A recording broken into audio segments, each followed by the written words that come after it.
GST పేరు మీద, bank రుణాల పేరు మీద, ఇతర పేరు మీద మొదలెట్టిపోయి వైజాగ్ స్టీల్ ప్లాంట్ ఉత్పత్తి జరగకుండా ఈరోజు తీవ్ర అధికారులు చూస్తున్నాం. స్టీల్ ప్లాంట్ ఈరోజు సంతకాలు లేక ఆర్థిక ఇబ్బందులు పెరిగిపోతా ఉంది.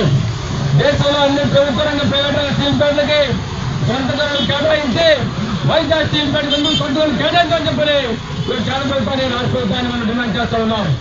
అంతేకాదు ఇంకా పరిశ్రమ ఏర్పాటు కాలేదు.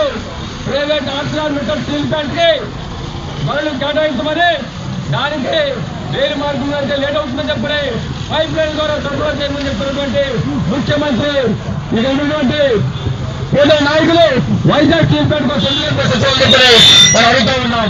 ఆ విధంగా వైజాగ్ స్టీల్ ప్లాంట్ ఆంధ్ర రాష్ట్రంలో కొనుగోలు కోసం కావాలని కొట్టుకుంటూ ఉన్నారు.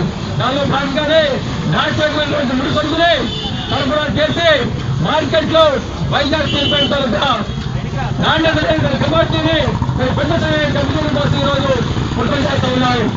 రాజ్యం కాదు,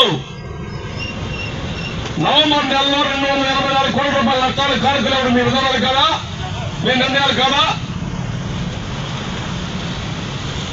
ఉదయాన్నే డ్యూటీకి పోయి నువ్వు చెప్పిన పనులు చేసి ఉత్పత్తిలో భాగమవుతున్న ఉద్యోగులకి దేశంలో ఏ ప్రభుత్వ సంస్థలు లేనట్టుగా 73 కోట్ల రూపాయలు వాళ్ళ స్థానంలో 60 కోట్లు ఇచ్చి 12 కోట్లు ఎగ్గొట్టావే.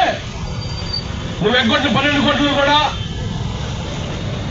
రీజనల్ లేబర్ కమిషనర్ గారు నీ ముఖం మీద కొట్టి కాగితం విషయం తప్పని చెప్పి అడిగారు.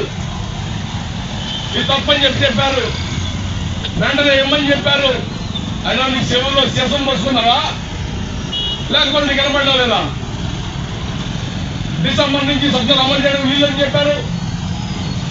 ఇప్పటికే 304 కోట్ల రూపాయల ఉద్యోగులకి బకాయి పని జీతం ఇవ్వాలని చెప్పి అడుగుతూ ఉన్నాం. ముందుకు ముందే జీఎస్టీ కట్టావే, ముందుకు ముందే మా జీతాల్లో కట్ చేసిన ఇవ్వని జీతాలకు ఇన్కమ్ ట్యాక్స్ తీసుకెళ్ళి ప్రభుత్వం కట్టావే. పనిచేసిన ఉద్యోగ జీతం వల్ల నీకు బాధ్యత లేదా? ఉత్పత్తి టార్గెట్లు పెడతా ఉన్నాం.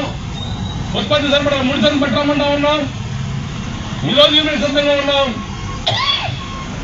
ముడిసరి సరఫరా చేయండి అనుకుంటారు, మీరు రీచ్ అవుతాము. అది మానేసి మీ తప్పుడు ఆలోచనతో భయపెట్టి బతకాలనుకుంటే అంతకాలం సాగదని చెప్పేసి హెచ్చరిక చేస్తూ ఈ ధర్నా కొనసాగుతా ఉంది. ఇప్పుడు